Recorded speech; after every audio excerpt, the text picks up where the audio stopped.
right. Well, that being the case, this is without a shadow of a doubt all questions at their maximum efficacy answered or no. Officially the start of In the Shadow, not the shadow. I almost said it. Steel Hearts, Rusted Souls. This is the prologue, epilogue, and denouement of And One Friend Sharpens Another. One shot with Marcus Farmer. Now, when we last left Marcus in an act of complete and total upfront loyalty and in an attempt to protect and preserve his coteries' political contact with the regent of Gary, he left their presence on his way to handle a mission of potential mercy, finding himself at the mercy of others. So, excuse me, top is freezing a little bit, kicking in the head a little. All right, so barring that, we're just gonna truck right on. So, as the kerchief disappears out of immediate view and Marcus comes more fully into himself, Bartleby has managed to collect and wrap the once bright pinkish garish tongue flailing in the mouth of the corpse and enclosed it within the kerchief, slipping it into his breast pocket. Turning to you, I do appreciate your forthrightness, Maker. And we appreciate your company as we do not receive many visitors. And while your services are needed, there are certain things certain assurances that we must have. You are aware as to how much information you now have, correct? It hasn't escaped me that you are trying to keep secrets from various and sundry sects, individuals, each other. And as I hope I showed in our talks, I don't give up information unless I know the other person already has it. I didn't even call the object a book until you called it a book. Yes. The book is so generalized versus what it actually is. And being as we do and must ensure ourselves and take out some small bit of insurance as to the remaining validity and veracity of your silence, I will, as form of repayment, enlighten you. Are you aware as to what Regent Cone is actually seeking to create? My understanding of the magic of things is a little hazy. He tried to explain it, and I took notes, but he wanted to create basically a contract for the city that would be bound by a spirit, a will, something like that, where the people involved would be held to a detente of some kind. Yes. But then he started talking about magical influences and other warlock wizard vagaries that I couldn't follow quite clearly. But it sounds like the book will hold people to a certain standard of behavior within Gary. That is a very mechanical and clearly involved understanding. Yes, if completed in a timely fashion, which we had believed was in fact the case, it will establish a boundary of protection for each person and what they represent in the city. For instance, if I were party to and part of the pact created with the creation of the grimoire, I and all that I represent would have a certain threshold which we would be assured protection, meaning depending on the level of protection, depending on which spirit was bound, those who transgressed so long as I remained in my particular space would have that measure visited upon them by their own better angel. Your beast, your darker impulses would be leashed so long as I remain in the boundaries as established. And you would be equally protected, and all those things that you represent and cherish would be protected so long as you remain within the boundaries as established by the creation of the grimoire. It is like a book of instant karma. Yes. And it would grow as a living document. And it's the reason for the flesh of the living. And it's the reason why the blood is bound into the very journaling of spells and ritual. And it's why the hair of the living is involved in bones. And why the very real energies used to summon and ward the spirits, be they banes or jagglings or greater incarna, into the grimoire, would act as a pact. And as each entry be made, as each ritual would be collected and jotted down, as each entry was inscribed for all time, so too would the efficacy of the protection. And I'm sure he instructed you that it would be used as a ledger of all of the events, meaning that each person that inscribes their knowledge therein receives an additional bonus of protection. That part he didn't explain to me because I was being me. So I was more involved, hence your problem currently. I was more involved in the actual construction. Yes, interesting. He would split the potential powers thusly. If he is perchance the only entrant, though he binds it to the city as a whole, he would receive the largesse, with there being the only person who might be able to subvert the pact, being its actual. Interesting, he would choose you. Well, I have the advantage of, and I don't mean to sound egotistical, but I have the advantage of being a very quick study. Any information he gives me, I can put in the book. Any areas of research he says I should look into for its creation, I can quickly handle. I am fairly unique in my ability to gather and understand information and apply it to my crafts. I'm not saying I'm alone in it, but in a group of 10,000 people, I would be one of the 10. And it seems to me that Cone was lacking for skilled people within his grouping. What do the wizards call it? The pyramid.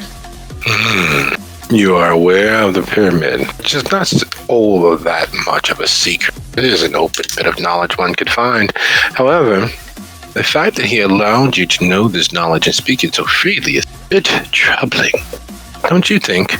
Well, I have revealed to you my biggest secret in the fact that I am broken-blooded. I am clanless. But I am trained. I knew of the pyramid vaguely because of the people who trained me when I was turned.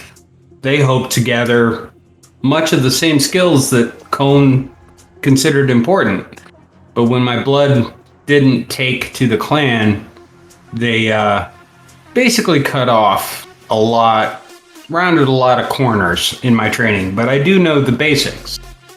Clan Tremere have the pyramid, and Clan Ventru have that business model they love, and the Garuja.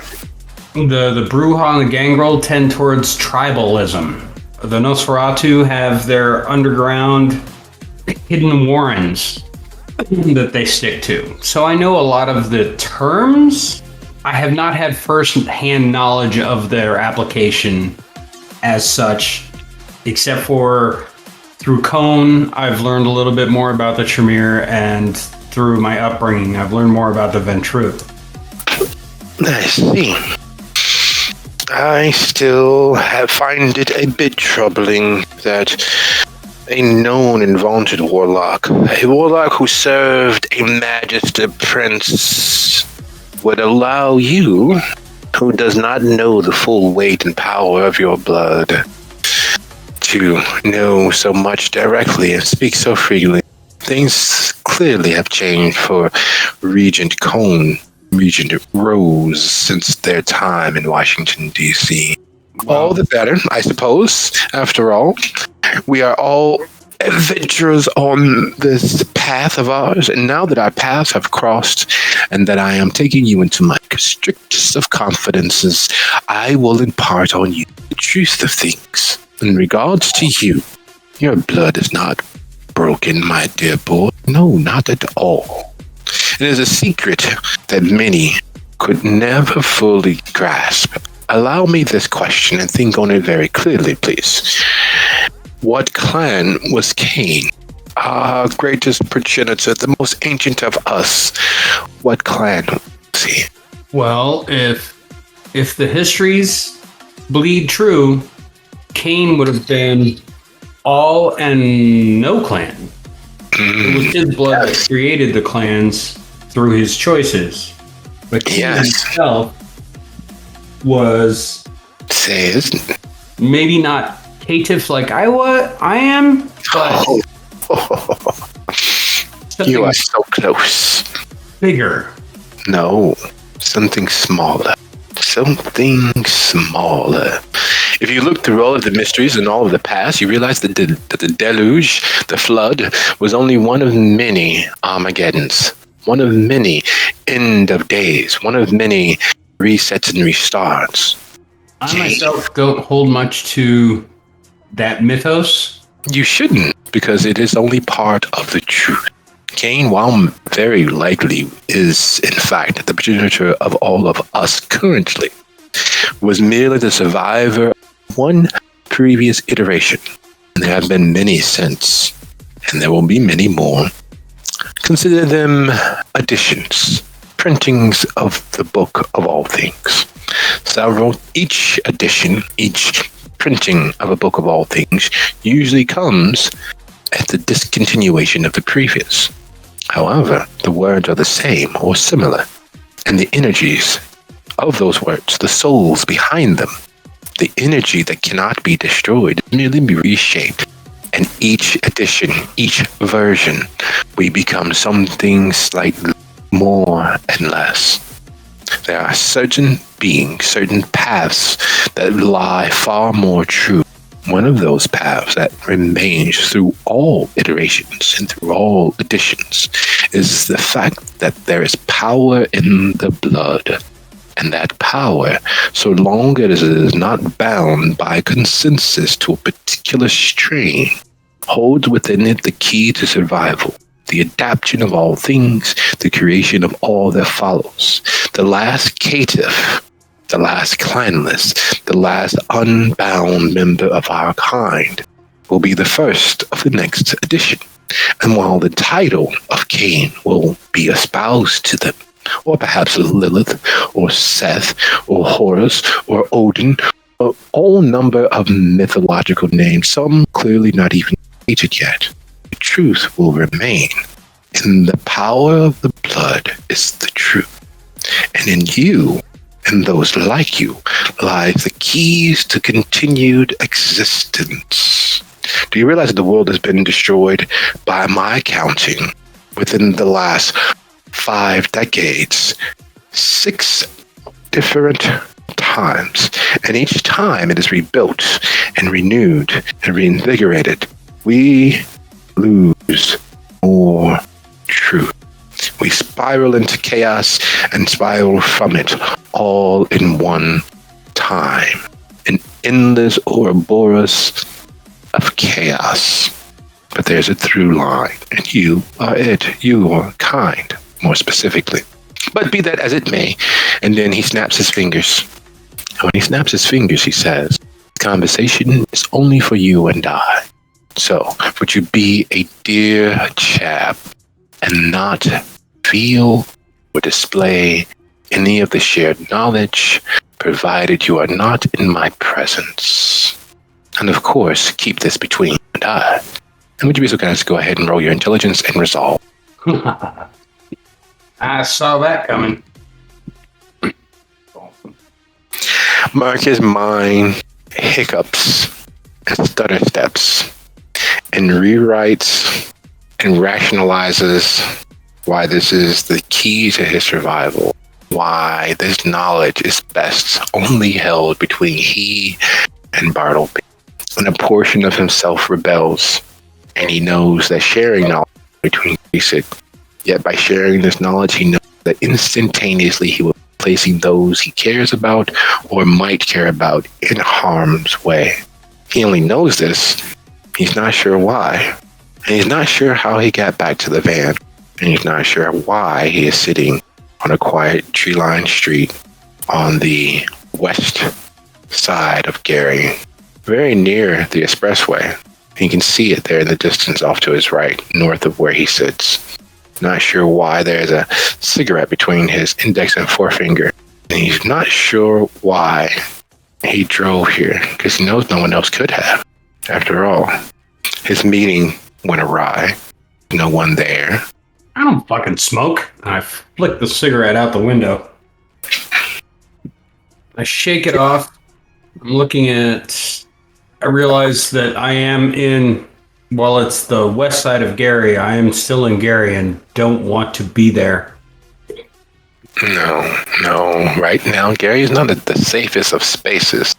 Considering everything you know, you have so many near but distant secrets. For instance, you are aware that with the shaking down and the potential closing of various institutes, that there would be a shortage, a drought of readily available blood, meaning that kindred would have to take to the street at the worst possible time.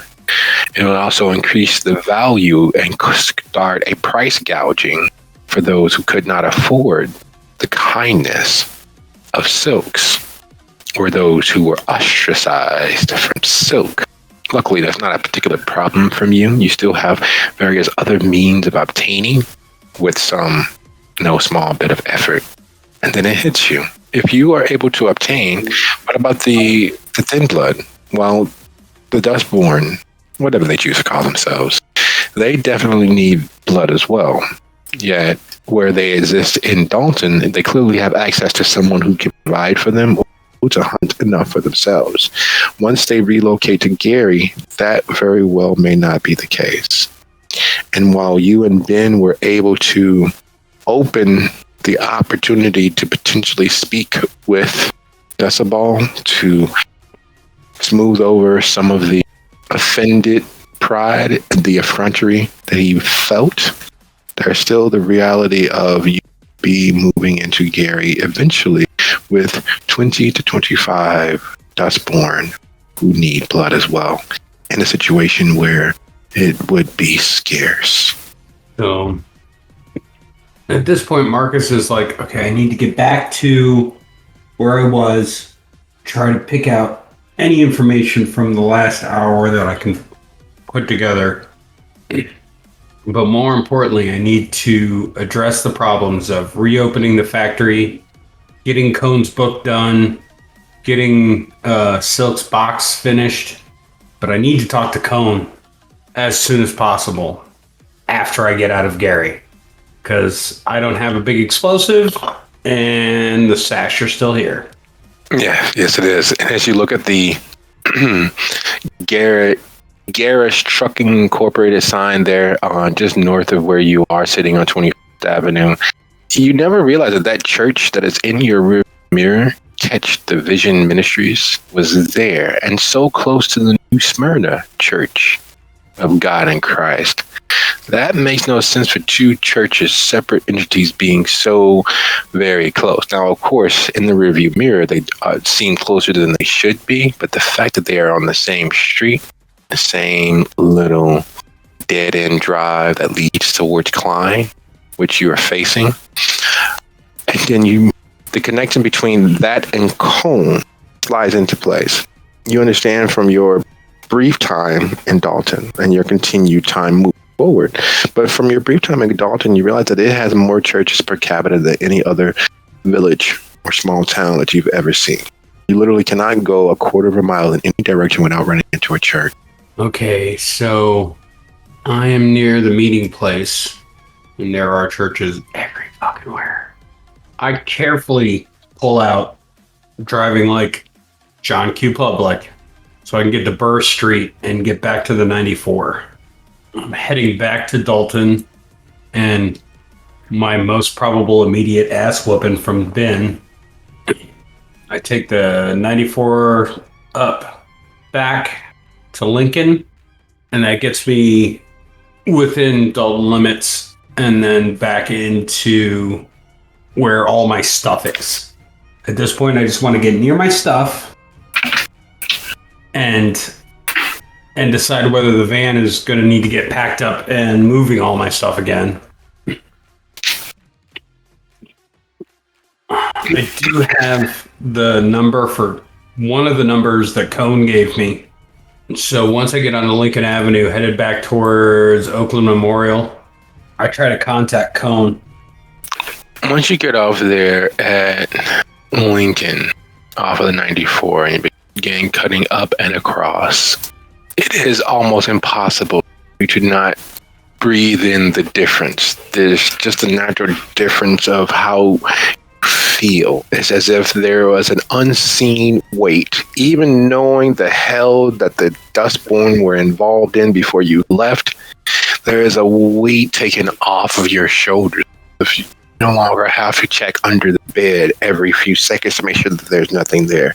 You don't have to check in the closet to make sure that it's only your clothing and toys hanging there. You no longer have to watch the rear mirror as if your very life depends on it. And that sense of relief is snatched away as you ease into the ground, into the church's ground, and realize that there are few vehicles and that there's a hive of activity as you see faces of the Dustborns help resuscitate and resurrect, moving back and forth between the vehicles that are there with their belongings. And then the phone answered. Good evening. This is Cone's phone. May I ask who's speaking? This is Marcus Farmer? Yes, the maker. The farmer's market. How can we help you, Mr. Farmer? I just wanted to let Mr. Cone know that the project is proceeding as he wished. And which project was this? The main project. If you're talking to Cone, he'll know what project I'm on. Unfortunately, Mr. Farmer, while normally I would not reveal information, it seems very pertinent. Regent Rose has been forced to withdraw from his duties for the foreseeable future while he heals and mends himself. So you're not in communication with him? No one is in the communication with Regent Rose presently. We are reaching out to the various generational doctors he has associated with the past to see if they might be able to find a beneficial end to his current isolation, his current hermitage, his current privacy. I understand his current state might be in flux. Statically, of course, but yes. In pertinence to this project, this main project, Regent Cone was ascribed to. We understand that there is a certain paranoia involved when dealing with electronic communications. If you would like to, you may visit our social club, where we might be able to discuss such things in person, should the time arise. You may feel free to reach out to this number again and call at your earliest convenience to arrange such a meeting, or you may do so now. Where is this social club? Why, of course, Regent Rose's personal domain. Within Gary, I assume? But of course. Attempts to? Okay. But of course, you are familiar with IU Northwest at Anderson, correct? Of course. Excellent. I'm a local for Gary, so. That is a very good thing. His domain, his office hours are clearly posted. If you would like to arrange a meeting to speak with his kin and his extended family members at your earliest convenience, again, you can arrange this now, or you may call back at a later date. I have the time now, and I am, looks like 30 minutes away, barring the traffic. Very well, that is amenable. We will have a few of his adjutants available to speak with you directly. And Mr. Farmer, this is of course a family emergency, so we expect your best and most hospitable nature. Oh, trust me, you'll have no problems from me.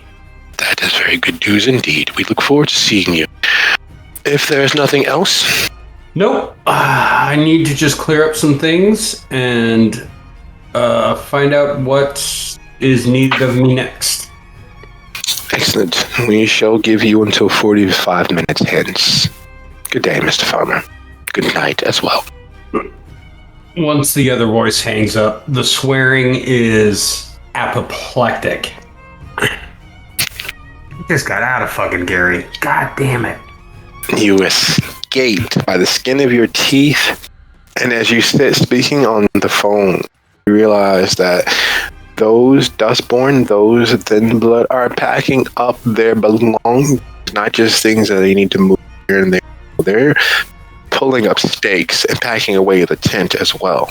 And as you see Faustin and Toinette come walking out, you've never seen Toinette with an actual backpack, but she has a backpack on. She has rolling luggage, of course, and it looks as if it's exceedingly, disgustingly overpriced rolling luggage. It is a matching set that matches the backpack on her back, while Faustin has 2 garbage bags and a duffel that would probably have seen better days in the 80s.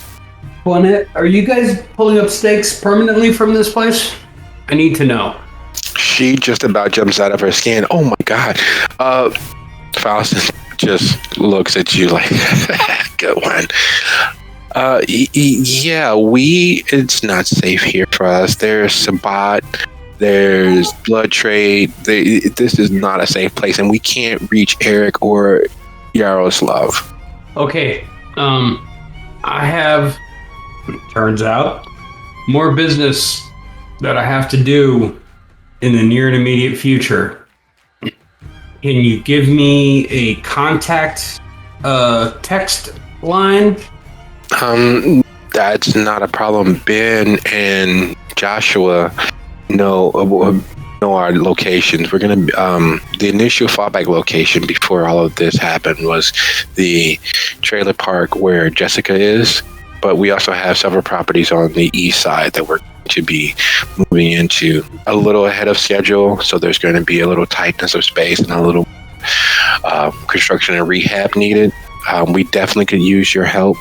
No fucking shit, we can use their help. They made this place as secure as it could, and we all still died. No offense, man. Like, really, no offense. I understand your feeling completely.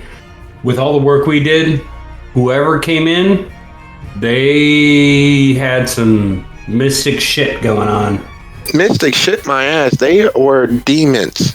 I was talking with, I don't know if you know, I forget that kid's name, Al Himano or whatever his name is. Al, I call him Al. But anyway, we were talking by the front door. You know where we kept the Caucasian Shepherd in that first room there, and everything went black. And literally 4 seconds, and I couldn't breathe. I couldn't breathe so bad, it felt as if my soul was being squeezed, and everything went black. No warning, no barking, no nothing. None of the alarms that we set up mattered. The whole world just went black. And it was cold. I even still have icicles underneath some of my fingernails. It was immediately cold. It was like the devil himself had decided to whisper sweet nothings in my ear. Toinette looks as if she's actually impressed that Faustin didn't curse. She didn't use any profanity. She wasn't crass. She was damn near poetic. And then Faustin says, And he was trying to make sure that he fucked my head with every syllable. Antoinette face palms. Look at that. Well, yeah, that's the downside of all the technology and all the animals that we have is you put that mystic shit in the mix and they can get around it. If they're numerous enough or powerful enough, they can get around it. So I'm going to grab a couple of my things. I got to do this other piece of business. Hopefully it'll give us something stronger in Gary in the long run. As long as we're away from them Sabbath motherfuckers, I care. And I gotta keep find out who the hell was involved. Fucking dealing blood. Do you know that's the reason why Ben and Joshua said that's the reason why they came for us? Because one of these knuckleheads that we thought were friends were doing stupid shit. Well, I'm really hoping that what I'm about to try is not stupid shit. Oh, don't tell me you two. Ben and Joshua went off to see whoever it was, and they acting like they were off to see, Voldemort himself. Don't tell me that's what you're doing. Oh no, not Voldemort, but definitely some of the faculty at Hogwarts. That's for damn sure. But I'm hoping they're on our side. But if they turn out not to be, I'm not bringing them back to you. So just write down something where I can contact you when I feel it's safe. Don't put it on anything electronic. Just write it down. Give me too late. Oh, too late. It's already in my phone that you're holding. Toinette's number. Wherever she's at, the bulk of her is going to be at because, well, her money, both her. Look, don't start. No, I'm kidding. I'm not going to mention anything else. I'm just your money, both your money and your people's money are bankrolling us. So wherever you are, the bulk of us are going to be until we get on our feet. And then even still, despite everything else, bitch, I kind of like you. So help me put my shit in the trunk. Well, Toinette's number is fairly safe because Toinette has friends and too many people have her number. So my having her number won't be a big deal. But just get where you guys need to go. Let me grab my crap, and hopefully I'll get us one step closer to getting you guys moved to parts of Gary that will be a lot safer than what we're dealing with now. Yeah, it should be okay. We're actually not that far from Silks, to be perfectly honest. Okay. If Ben or Joshua ask, tell them you saw me doing some nerdy shit and then running out screaming about World of Warcraft. Okay, nerdy Warcraft. Got it. You're good. They shouldn't worry too much about you. You're the last safe one. Sad to say. Yeah. Well, it's just that Ben's going to kick my ass. You probably deserve it. I do. I won't lie. It's coming. But the longer I can hold that ass whooping off, the better I'm going to feel. So he gets out of the van. Marcus goes to the hut, the small house that they were using for storage. Mm-hmm. Grabs the boxes that contain the grimoire, the box, and his 3 computer towers. Throws them in the van. Fuck. And he's gonna use the 94 south again. But at the 41, he's gonna cut south and use Highland to get across to Ridge. He doesn't want to be on the freeways too much. What's the worst thing happen on the freeway? On the East Coast with all the cameras they have? Fuck, I don't want to find out. So, yeah, I cut south on the 41 and used Highland and Ridge to get across to the 53 and then cut north. The drive is surprisingly quiet. It gives Marcus time to think over the last few weeks, the last few days, the last hurrah of everyone as they took flight from Gary, as now they're taking flight from Dalton. The central through line of it all, the axis upon which everything spins, is the lack of concerted action together. Every time the coterie has come together and been in the case of emergency. And every time, there has not been a concerted plan forward, communicated. Plans have been made, but the actions have followed, always fallen by the wayside. And each member of the Crusaders of Gary, of the troop, has fallen away. There needs to be a concerted movement together, because despite the constantly trotted out aphorism of stronger together, it is the honest to God truth. Just within last technically 24 hours, well, you know how the night, but just within the last 24 hours, just the two of them operating in concert were able to completely decimate an elder who had been plying their trade for God knows how many decades. Just the two of them, just Marcus and Ben, acting in concert, were able to do the unthinkable and get away with it. If the five of them plus the Dust Bowl acted together, they literally could move a mountain. And as that thought settles in, he sees the Welcome to Indiana sign. And it's not long from the Indiana sign campus. And like most campuses in slightly rural-esque areas, it is surprisingly compact and sprawling in both the same breath. The buildings are allowed to breathe. There's open spaces and nature melded in the campus. It's not a mile walk between any space, but there is that feeling that it is as harmoniously planned as possible. And would you be so kind as to roll wits and awareness, please? Wits and awareness? Yep.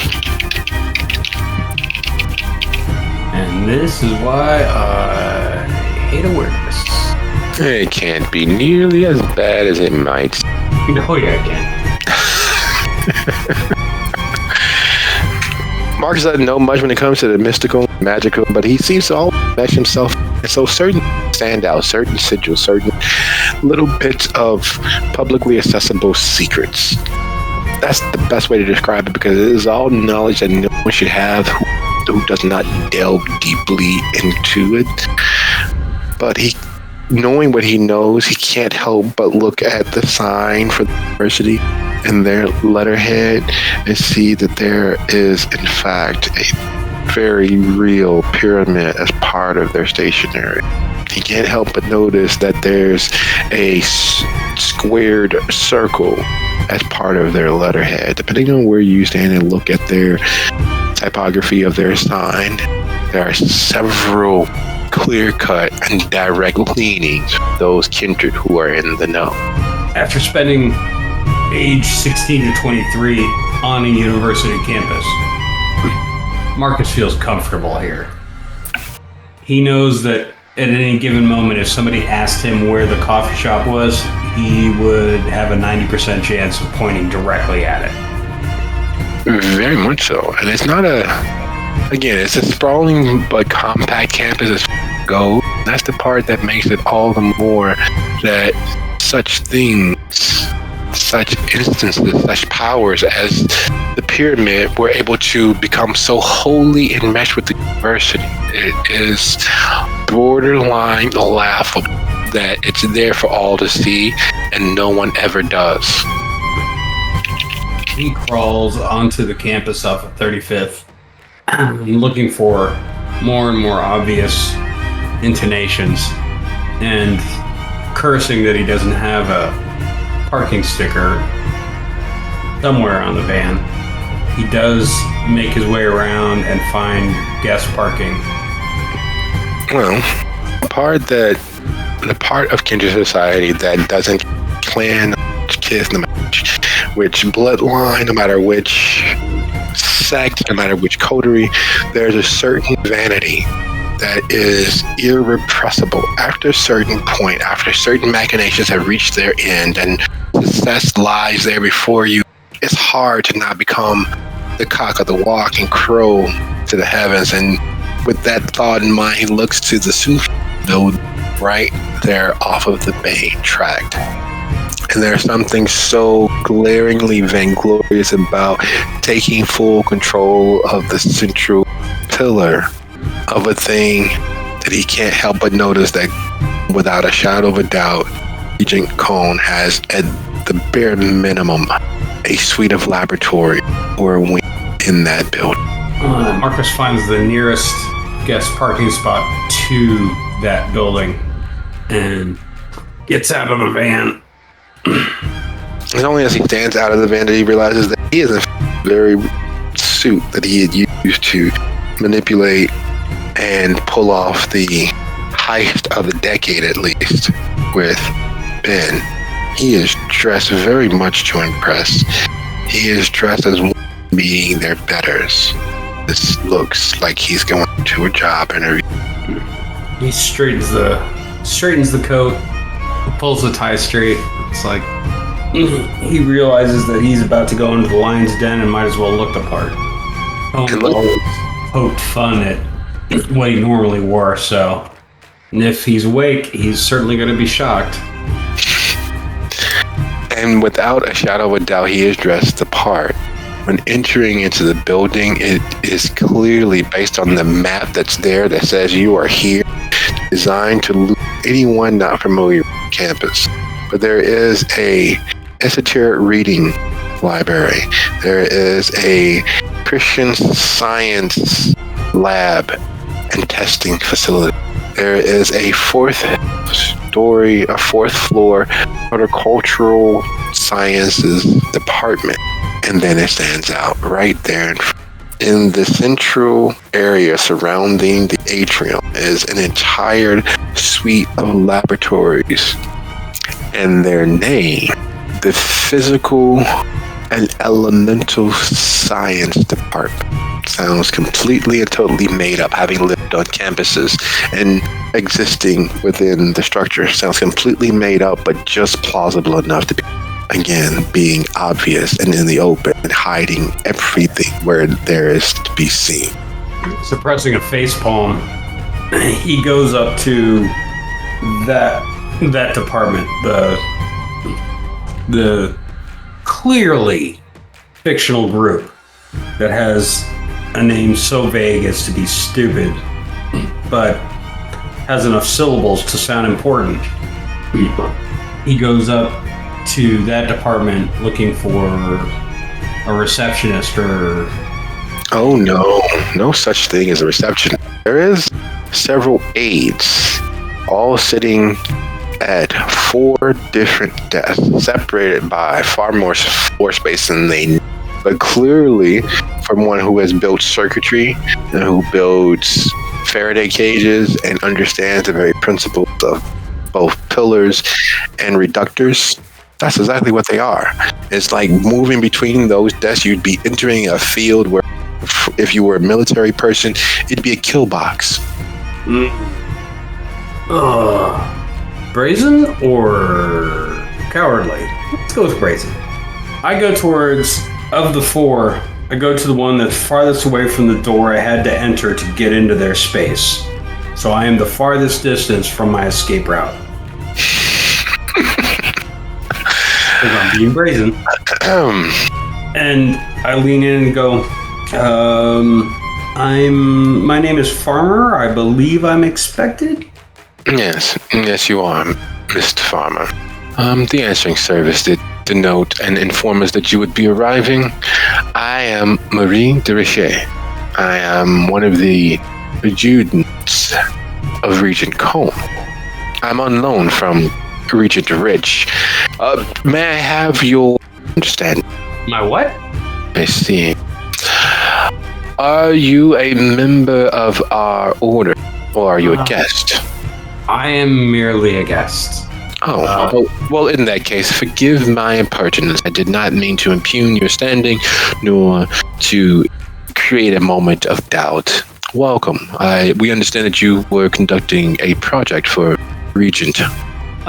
Yes. Mr. Rose did employ me to put together something for him. And you have it with you, of course, correct? You would like us to store it for you? I have what I was able to assemble given recent events. Oh, and let me guess, you will not like to depart with this project without some explanation, or to place it within Regent Cohn's hands directly. Right this way. And she stands up, and you have never been around ever. She is 6'2", and the blonde hair, which has been cropped on her head, you realize is only closely cropped along the sides, and the front design, so it seems as if her hair is exceedingly short, but the ponytail, which reaches just beneath buttock line, begs different. Everything about her seemed designed to put someone in a sense of being. Her shirt, which looked to be loose and very bouncy when she was sitting, when she stands, you realize hugs her tightly. Her skirt, which reaches to her knees, shows off more than her simple assets. They have pockets, and it is surprisingly flouncy at the edges, a small frill, A-line to it. Instead of how most tall people attempt to hide their height by stooping, bowing, or wearing flats, she is wearing 2-inch to die for heels, and her jewelry is just ostentatious enough to draw the eye and just tasteful enough to Marcus gulps because he knows he is way out of his league. But pause. Mr. Farmer, the answering service said that you are like a member in good standing of the city, local. I must admit that I am quite surprised that a local such as yourself will not be aware as to what has transpired for Regent Cohn. Would you mind, as we discussing your bona fides? Oh no. To ask your questions. I'm completely ready to answer them. Yes. Are you the same Marcus Farmer that is believed to be the maker of the farmer's market? I am he. The farmer's market is my factory. I see. And it's the competing free market, correct? The market that was an outlet for my wares. And it was just your wares, just creations of your hand and time? Well, everything I sold there was. The farmer's market itself, everything there is mine. I see.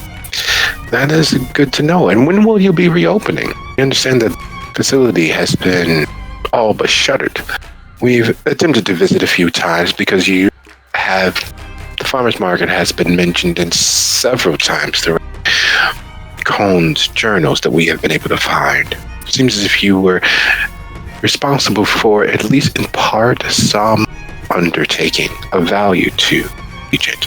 Well, it was shuttered due to recent events within the city. Yes, we understand the unfortunate rabble of the city have decided to take opposed to attention to us. It is a shame, but luckily we have prepared for such things. Well, the not just the rabble, but also the theists that have recently taken an interest. I decided it was better to make myself scarce within the city. That is shameful. I'm sorry that you felt as such. You could have always reached out to us. There is safety within Chantry. Well, my limited contact with your group, I guess we could call it, was only through the Regent, and events transpired where he was no longer able to be contacted. I understand. Right this way, and she opens another door, and it opens into what is, without a shadow of a doubt, an auditorium, though in this moment it very much seems like a church. Because even with the very low light, there aren't any candles burning like you would expect in a place such as this, and the lights are on their emergency run, which means they're very low. There's a dim orange glow to the room. But sitting there on the stage, on the podium, on an actual altar, is Cohn.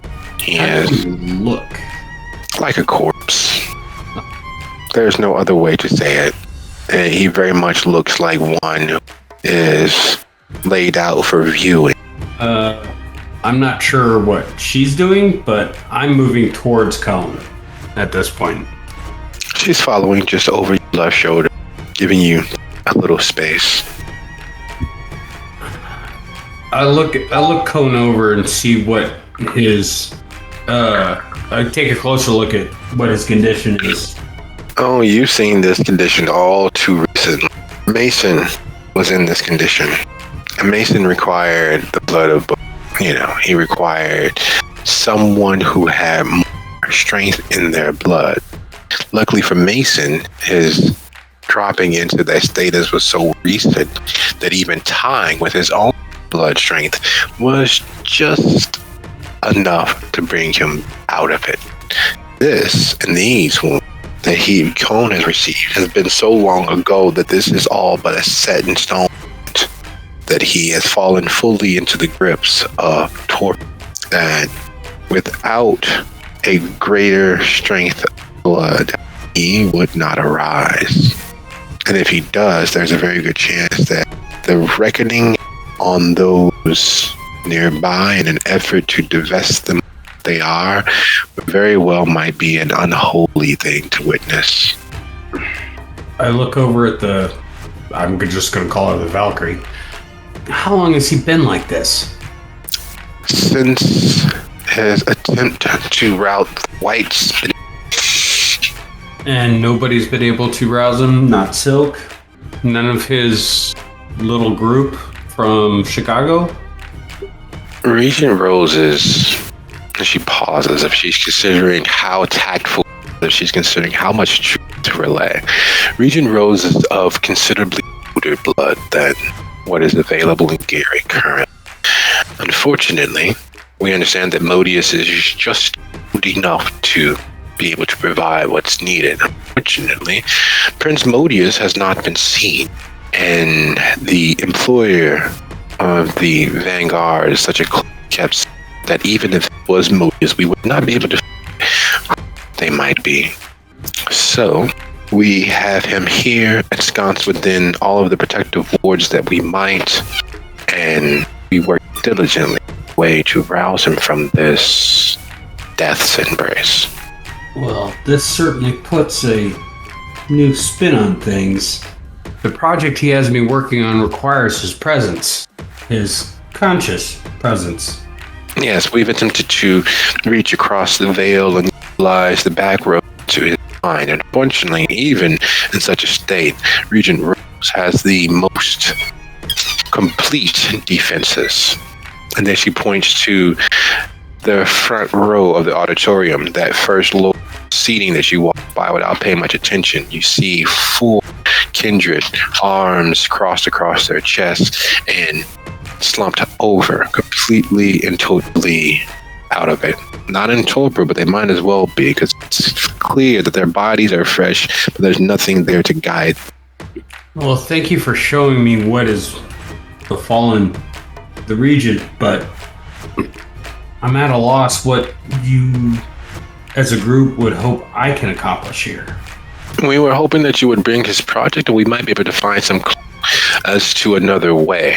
Unfortunately, at this point, the nearest thing we might be able to do is to reach out to either the Regent of Indianapolis or Regent of the South Suburbs, and they might offer assistance. There's a very good chance that they very well might not, and that is too large of a risk, because the lack of our own regent conscious and able to properly manage our chantry is a risk to the whole of us. There's no assurity that the security of the secrets we hold is in fact protected. We do what we can, and we keep things as quiet as we can. However, without Regent Rose, there is a very good chance that another enter and seize control of our chantry. Well, politics being what they are, I can understand your hesitance to ask the other regents for help. But all I can offer is the project as it sits now. he only spent a small amount of time with it. I'm not sure how much help it can provide, but but I have it, and it's in the van. I mean, he provided all the materials that I've used. He provided the power that it holds at this point was his. If you think bringing it to him might help. We're not sure exactly how many projects he invested a portion of himself into. And we are unsure as to the entirety of that he was.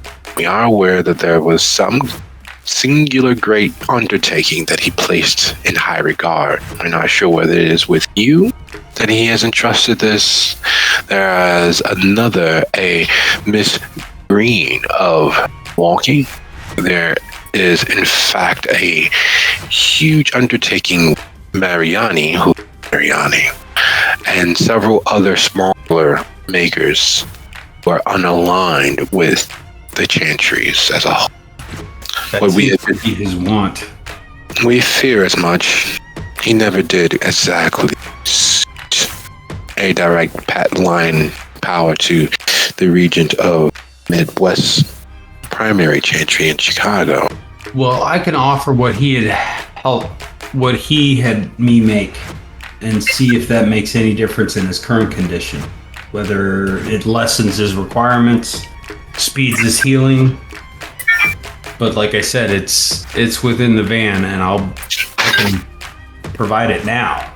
If these other workings are needed to further things, I can be of limited help to their retrieval, but I would have to talk to my troop to see if we could be of more use. The Regent trusted you with this project. The Regent trusted you. I'm not entirely sure whether the Regent trusted your associates. I would prefer if there was some modicum of privacy involved. You are now in possession of a secret that could be proved to be entirely costly to us as a whole. I am taking steps to trust you because the Regent did. Well, I have built my business on keeping secrets, so I have no problem withholding information when it concerns one of my clients. His state and the Chantry's current predicament won't leave my lips. I mean, there are other avenues of that information getting out. I know he and Silk were together when he fell. You might need to strike other deals, but with me, no deal is needed. He's paid me in full, and the pact holds. I see. Would you have a moment to submit to a small interrogation so that we can verify the validity of your words? Absolutely. That is good to hear. Right this way, please.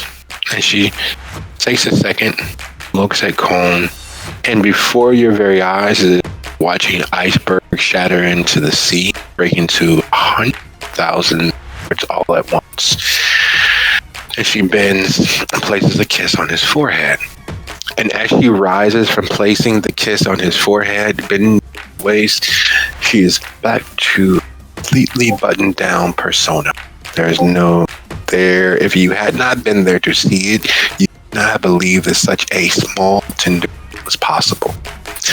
Right this way, please. And then she moves past the altar to the back area of the auditorium where there's a door that leads into another 3 small. She takes the furthest most room and enters into it. There are all manner of accoutrements on the right of the door on what would normally be a bar, but here it is clear that the ingredients there have other esoteric usage. The chairs in the room are aligned so that there is a very real interrogatory adversarial seating. And she moves to the bar. If you'll take a seat in either position. I follow instructions. There's a choice to make. Do you sit facing the door? Or do you sit with your back to the door? I'll sit facing away from the door. While she's standing at the bar, grabbing several ingredients, looking what's inside and smelling. She as you sit with your back to the door, gathering a bit of this and a bit of that and a bowl of this and that. For long, she has placed them on the table. The table, which is fairly desk-like, but completely not. There are no drawers. There's just a table. Now, before we begin, are there any questions you would have? My choice of chair. What does that tell you? You want me to trust you. You believe that if I trust you, that you can trust me. There will be a fair trade in this because I did, in fact, ask that I didn't impede upon personal sovereignty. All those things are true, and yet not. You are in a place of power for me, automatically at a loss in a place such as this if any decided to tap into the power here. Your belief in the better spirits and better angels of those our blood is unfortunately very, very dangerous. Do you want to know why I chose the chair I did? Yes, that would be enlightening. I chose the chair I did because there is a door behind me. It is the only entrance within this small room, and you've invited me into it. That makes you beholden to my safety, which means I need you to be able to see the door in case somebody comes in. You are a very dangerous one, aren't you? Regent Rose more than likely chose you for your tactical mind and clearly understanding of English. As such, let us begin. And with that, she produces a dagger, which is only twice as long as her finger, just saying in comparison, considering her height. Your hand, please. Marcus looks at his hand, looks at the table, looks at the dagger, looks back at his hand, and lays it out on the table gingerly, not looking forward to the next step. There are two ways we can go forward and make this happen quickly. Violence and pain, or stealth and emotional pain. This will hurt no matter what. Would you rather quick or slow? Honestly, not a huge fan of pain, so I'm gonna go with quick. I see. Brace yourself, Mr. Farmer. And she stabs your hand. Pinning it to the table. And as your vitae wells up of its own volition, considering both men had blushed earlier this evening, would you be so kind as to roll your composure plus occult? Ow. Shit. Oh my goodness, that has never happened before. It is exactly as she stated, painful, but it's not the physical echoing through you pain of the knife being stabbed through your hand into the desk. It is the moment you watch your vitae spill from your hand. It is not the bright, vibrant red that you are accustomed to. It's not even the imagined blue that people say your blood is inside of its veins. It's not even that. It is a viscous, oily, dark red that is nearly so dark as to be indistinguishable from being black. She jumps away from the table, putting her back against. We'll ask you two questions only. Now, here's the point where it is you can either spend a willpower to answer directly or power and you will need 3 successes. No. I'm going to answer truthfully with the big Herkin knife stabbed through my hand.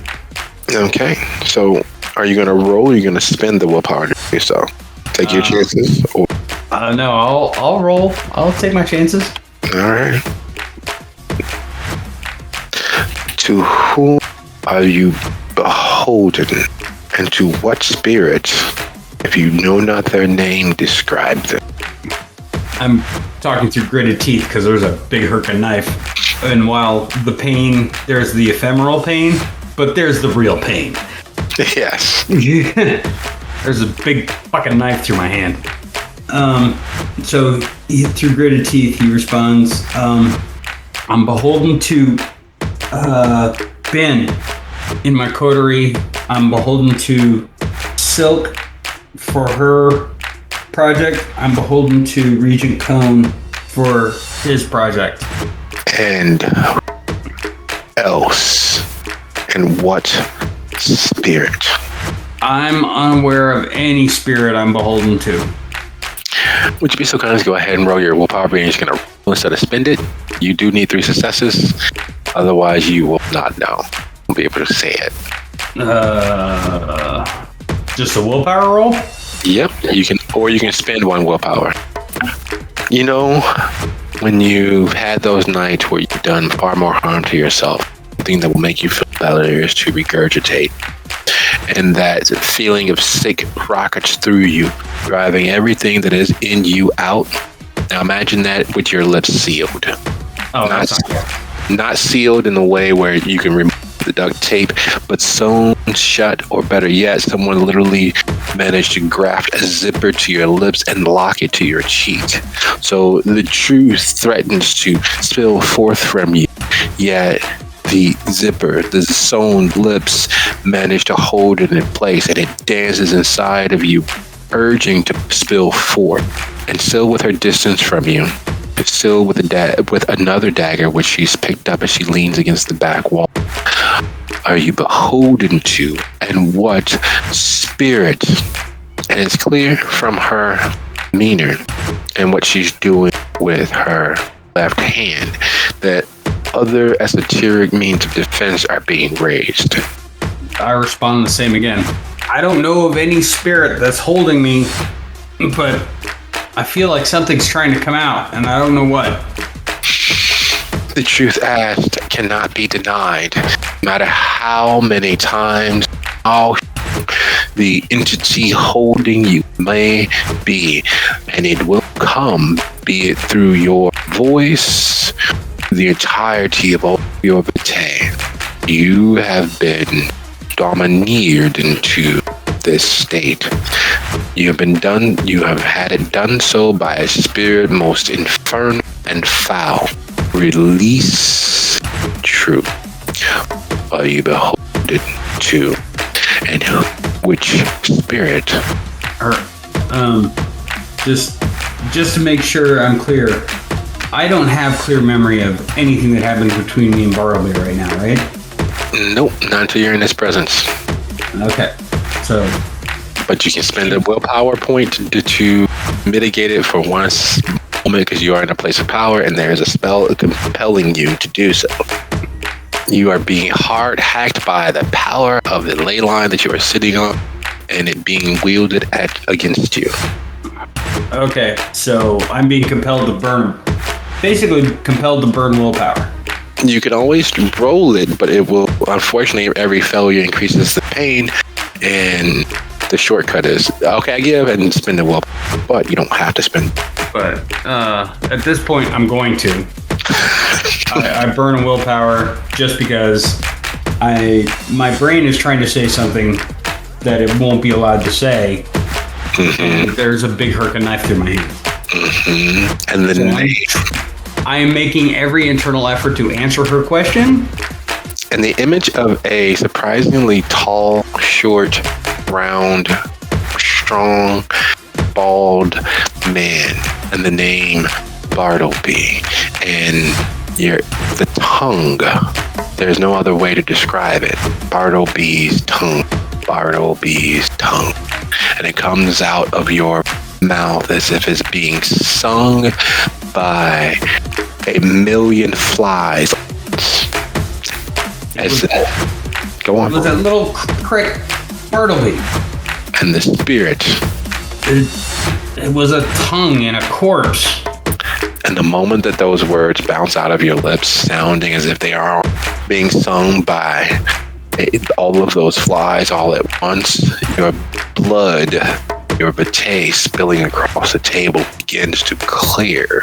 It goes from dark, deep, black red to a deeper red, and it slowly spills forth, and it lightens until it's the color expect your vitae to be, the clear crimson of blood.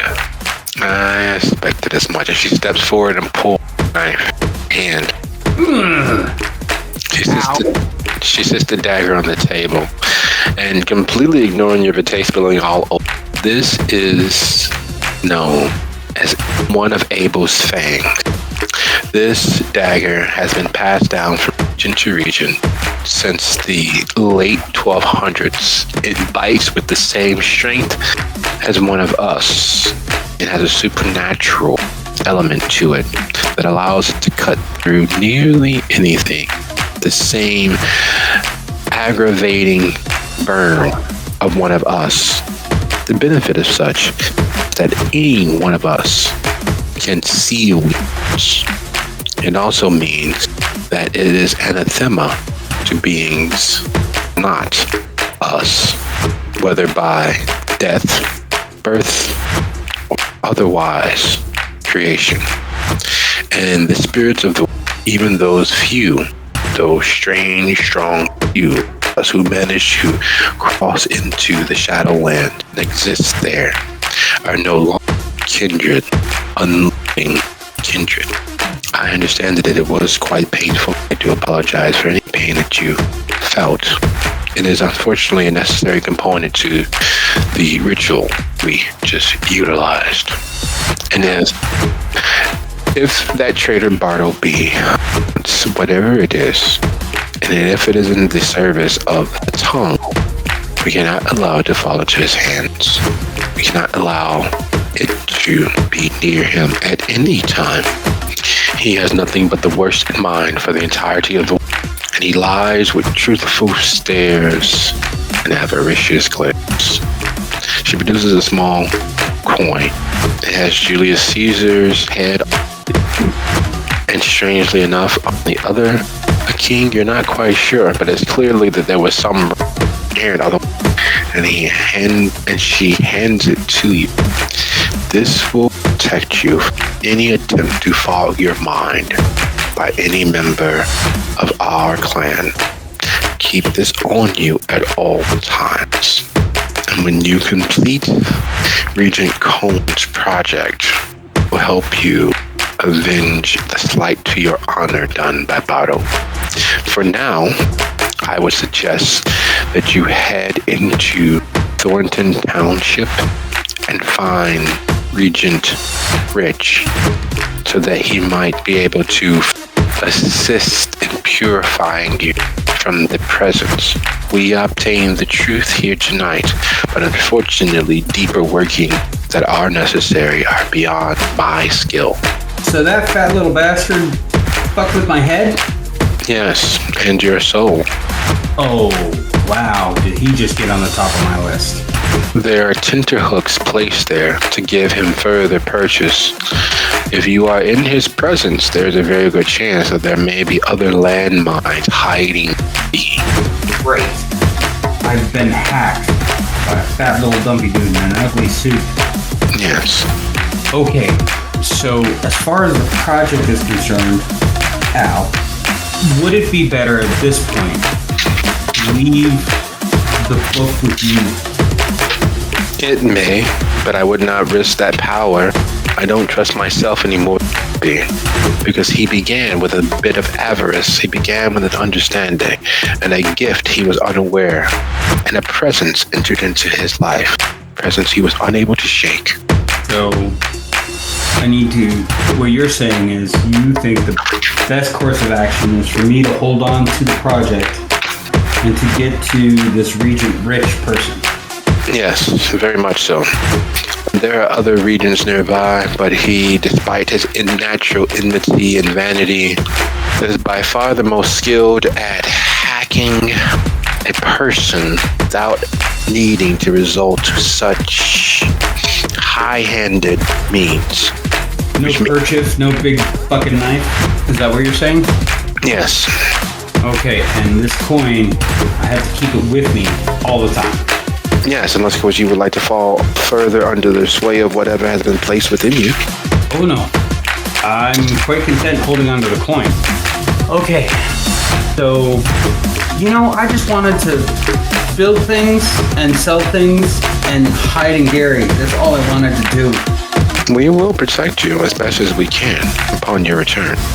Okay, so then I will go and find this rich person as soon as possible. That is the best course of actions.